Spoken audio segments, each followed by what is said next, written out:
This is going to be part 2 of our MLA research paper formatting presentation, and this is going to deal specifically with in-text citations. Let me mention that in-text citations are also frequently called parenthetical citations because they use parentheses at the end of your sentence or quote, paraphrased or summarized from another source. So the first thing we want to take a look at is an example where the student only used a part of a quotation and incorporated it into their own sentence. So let's take a look at the first example. Wordsworth stated that romantic poetry was marked by a spontaneous overflow of powerful feelings. I want you to notice in this use of a quotation, one, the student introduced the part of the quote with their own words, and therefore they did not use quotation marks. Also, please notice that the quotation marks are immediately following the text that is quoted. Then you see the parentheses with the page number from where the quote derived. Then you see the ending punctuation. So the reason for this is that page number actually is part of the quote in a sense. If you put the period and then put the page number, then that page number deals with whatever happens after that previous sentence. So it has to be inside of the ending punctuation. Let's take a look at another example. Romantic poetry is characterized by the spontaneous overflow of powerful feelings. It's the same piece of the quote, but it wasn't introduced that Wordsworth said it at the beginning of the student's sentence. Therefore, they have to use the author or poet's last name with the page number inside the parentheses. Please notice also that there's no comma or period or any other sort of punctuation inside of that parentheses.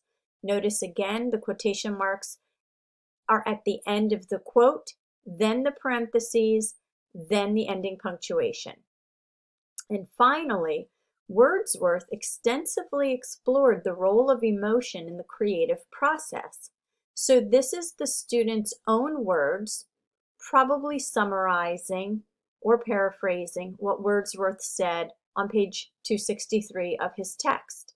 So you see that Wordsworth is mentioned in the sentence. You'll notice that there are no quotation marks, which means that there's nothing there that came from Wordsworth's mouth other than his ideas, which are being credited by using his name in the sentence and the page number at the end. And again, the page number in the parentheses and then the ending punctuation. Okay. Your in-text citation will correspond with an entry in your Works Cited page, which for the citation above will look something like this.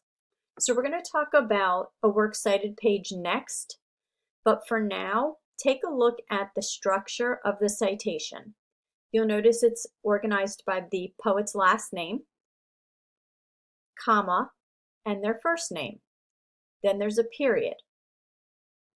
Then in italics is the title of a book. We only italicize book titles, record album titles, newspaper titles. So they're larger volume titles as opposed to quotation marks, which would be like a short story or a song title or one poem. Those would be in quotation marks. We used to underline book titles, but again, with recent MLA changes, and by recent I mean within my lifetime, it's changed to italics. Then you'll notice the city that it was published in, which is London, with a colon, and then Oxford University Press, which is the publishing company. Then there's a comma, the date it was published, and then if it was print or web, how the resource was found. Okay, so that's what a citation would look like. Let's take a look at another example.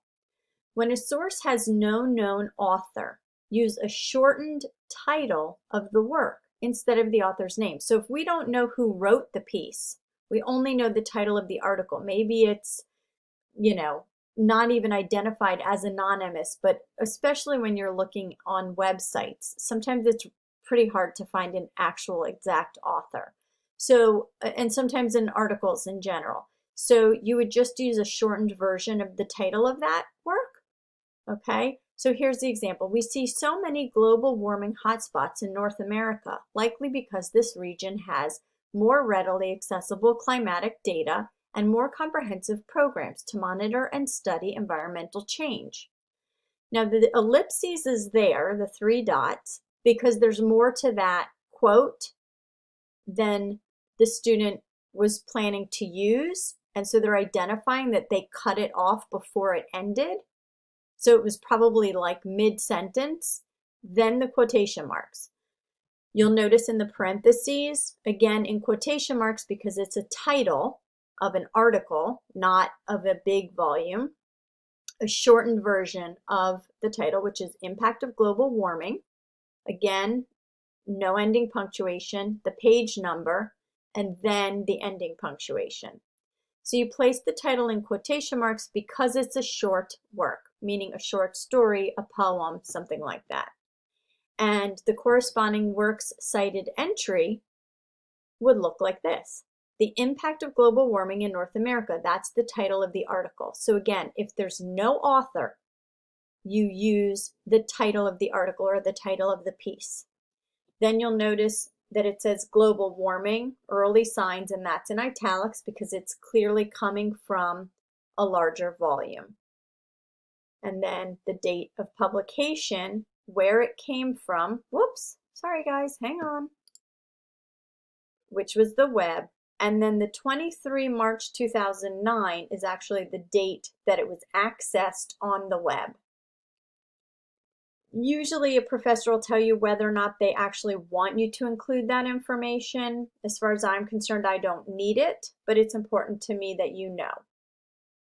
Okay, let's talk a little bit about how to punctuate short quotations versus long